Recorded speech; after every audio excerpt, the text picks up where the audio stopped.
A reading from the Gospel of Matthew. You are the salt of the earth.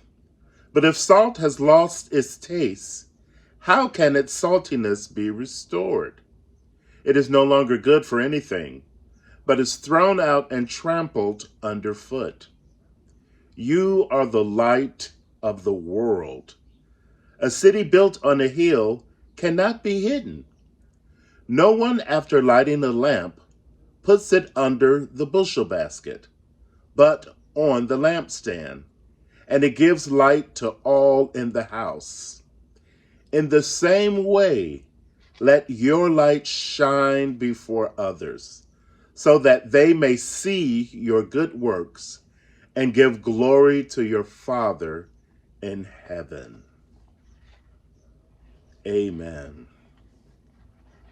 Many of you may realize right away that this is from the beautiful passage in Matthew, the Sermon on the Mount, following the lovely Beatitudes, the empowering Beatitudes, where Jesus is preaching before his listeners and disciples and lifting up a group of people who are not normally held up high.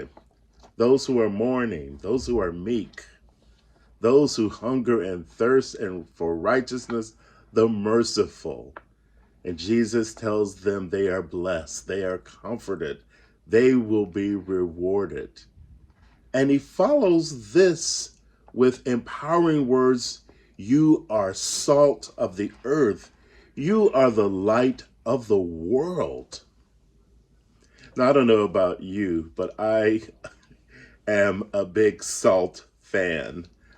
Much to my doctor's chagrin, I love putting salt on food. I love food that is seasoned. How much more for those of us called to be followers of Jesus, to be the salt and seasoning of the world? There's so much tastelessness going on, and so much crime and violence and things that just leave a bad taste in our mouth. And Jesus says we are to be that salt. And if we're not doing that, there are consequences. Jesus needs us to be that salt and the light. I love light. Don't we all? Who can stand the darkness for too long? You're not able to see. I remember a few years ago, the area where I live was hit by a tornado. And we were out of lights, out of power, electricity for about 4 to 5 days.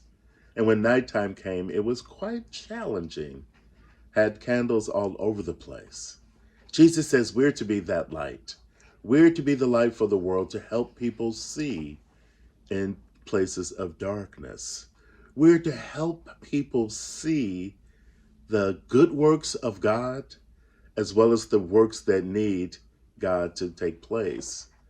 We're to shine a light so that we could see the injustices. We could see the needs of the hungry. And we're not just to be salt and light without doing anything. We're called to responsibility. We're called to action. We're called to help eradicate the injustices of the world, and we know what they are. We're called to work towards eradicating racism. We're called to eliminate the perilous impact of sexism. We just recently heard that Mexico has their first woman president.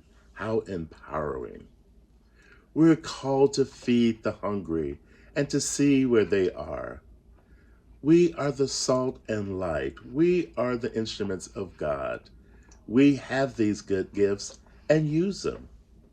I remember a piano teacher telling me, you have the gift. If you don't use it, you will lose it.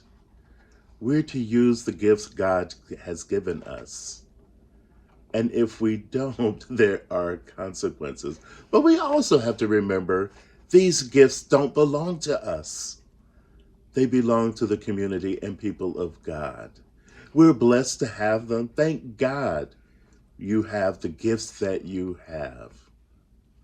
But with those gifts, we have a responsibility to be the salt of the earth and the light of the world.